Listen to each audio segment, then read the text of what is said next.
Once again, welcome class 8th in our online class. Class 8th, as you know, we already start our chapter number 14, The Diary of a Young Girl by Anne Frank.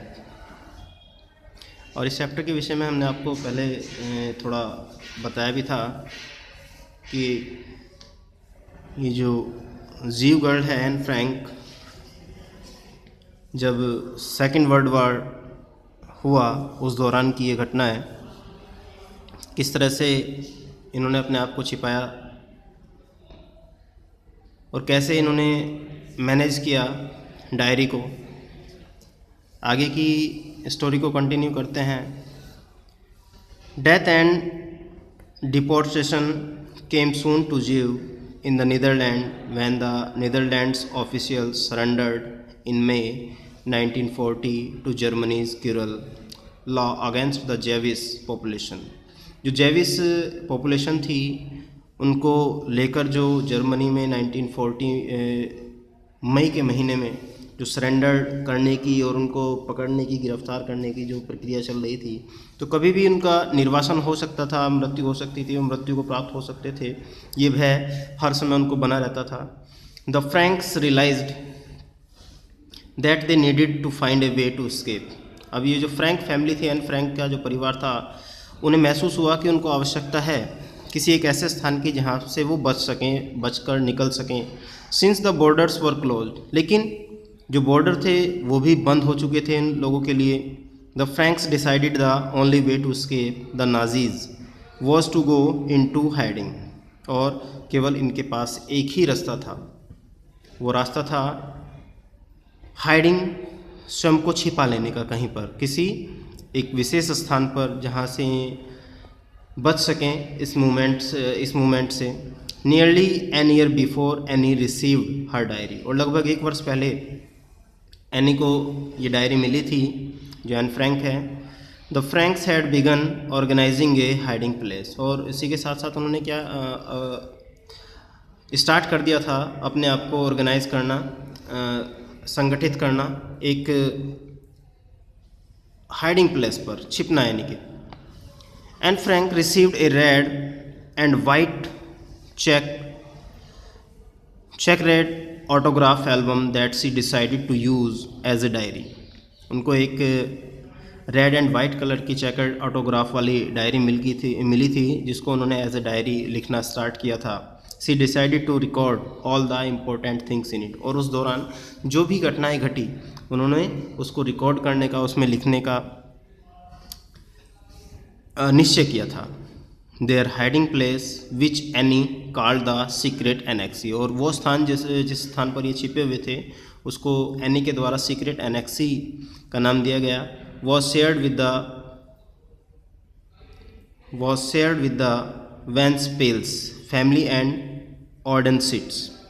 On the pages of her diary Anne questions the meaning of life in a way that the typical of the way teens think, yet quite extraordinary under the circumstances under which she lived। प्रत्येक page पर जब भी any अपनी diary को लिखती तो एक question किया करती थी टीनेजर्स के लिए, और उसमें वो सोचती थी, लेकिन फिर भी वो जो क्वेश्चन होता था, क्वेश्चन एक अद्भुत प्रकार का क्वेश्चन होता था उन परिस्थितियों को लेकर जिन परिस्थितियों में वो रह रही थी। Annie was 13 years old when she went into hiding and she was only 15 when she was arrested। जब एनी और एनी के परिवार को छिपना पड़ा उस मूवमेंट से बचने के लिए, तब एनी फ्रैंक की जो आयु थी, अवस्था जो थी उनकी, वो केवल 13 ईयर्स की थी। और उस समय जब ये अरेस्ट हुई उस सीक्रेट पैलेस से, सीक्रेट एनेक्सी से, तब उनकी अवस्था थी 15 ईयर्स की। इट मीन्स कि लगभग 2 वर्ष तक ये सीक्रेट एनेक्सी पर छिप कर रहे थे। On the morning of August 4, 1944 around 10 or 10:30 in the morning, an SS officer and several Dutch security police members came directly to the bookcase that hid the door to the secret annexe and opened the door. अब ये घटना है morning सुबह 4 अगस्त 1944 की, लगभग 10 और 10:30 बजे के बीच की बात है। सुबह का समय एक एसएस ऑफिसर और बहुत सारे डच सिक्योरिटी पुलिस मेंबर्स सीधे चले आते हैं उस बिग केस में जहां पर इन्होंने अपने आप को छिपाया हुआ था सीक्रेट एनेक्सी में, एंड ओपन द डोर, और उसका दरवाज़ा खोल दिया जाता है। All 8 people living in the secret annexe, और वो सभी 8 परिवार के सदस्य जिन्होंने अपने आप को छिपाया हुआ था सीक्रेट एनेक्सी में, वर अरेस्टेड। वो सब अरेस्ट हो जाते हैं एंड टेकन टू वेस्टर्न बोर्ग, और उनको वेस्टर्न बोर्ग जेल में ले जाया जाता है। Anne's diary lay on the ground and was collected and safely stored by Miep Gies later that day. और जो एनी फ्रैंक की जो डायरी थी ये वहीं पर गिर जाती है ज़मीन पर, और बाद में ये डायरी मिलती है माइप्स गीज को, जिन्होंने इसका संग्रह किया, इसको सुरक्षित रखा। On September 3, 1944, Annie and all those who had been hiding in the secret annexe were shipped on the very last train leaving Westernborg for Auschwitz. अब ये घटना है 3 सितंबर 1944 की। अगस्त के महीने में इनको अरेस्ट किया गया था 4 अगस्त को, और अगस्त 1 महीना लगभग वहाँ रहने के बाद, उस वेस्टर्न बोर्ग में रहने के बाद, इनको एनी और जो दूसरे सदस्य थे सीक्रेट एनेक्सी के जिनको अरेस्ट किया गया था वहाँ से, उनको shift on a very last train वहाँ से निर्वासित किया गया लास्ट ट्रेन में वेस्टर्न बोर्ग से ऑस्विट्ज़ तक। And Auschwitz the group was separated and several were soon transported to other camps. ये जो ग्रुप था ऑस्विट्ज़ का सेपरेटेड अलग करता है, तो सेवरल वर सून ट्रांसपोर्टेड, और उनमें से बहुत सारों को ट्रांसपोर्टेड करके दूसरे कैंपों में पहुंचा दिया गया। एनी एंड मार्गोट इनकी जो सिस्टर थी, were transported to Bergen Belsen at the end of October 1944। Anne को और उनकी सिस्टर को बार्गन बेल्सन में पहुंचाया जाता है अक्टूबर 1944 को। इन लेट फरवरी और early March of 1944 Margot died of typhus बीमारी के कारण मार्गोट की मृत्यु हो जाती है। Followed just a few days later by Anne who also died of typhus, और कुछ दिनों के बाद ठीक उसी प्रकार से उसी बीमारी से एन फ्रैंक की भी मृत्यु हो जाती है।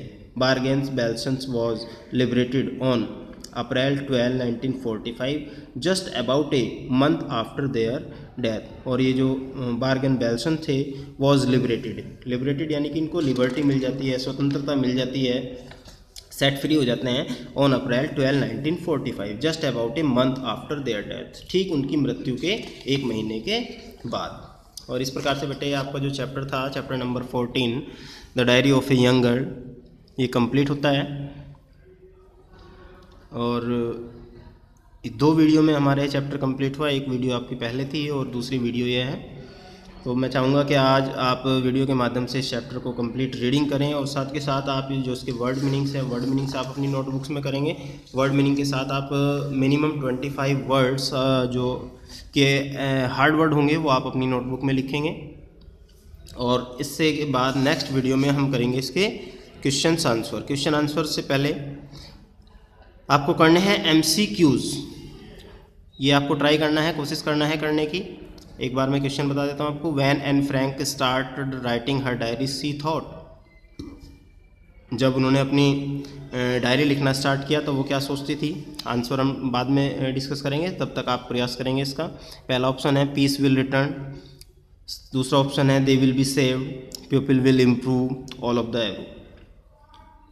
सेकेंड है the space were responsible for the condition of the Jews, Japanese, Turks, Germans या Africans. And third Anne was dot when she hid in the annexe with her family, उसकी अवस्था कितनी थी जब वो एनेक्सी में अपने परिवार के साथ छिपे थे। 11, 13, 14 और 15। Try to do yourself. Next video में हम इनके आंसर भी डिस्कस करेंगे और क्वेश्चंस के आंसर भी डिस्कस करेंगे। ओके बेटे, आज के लिए इतना ही, बाय।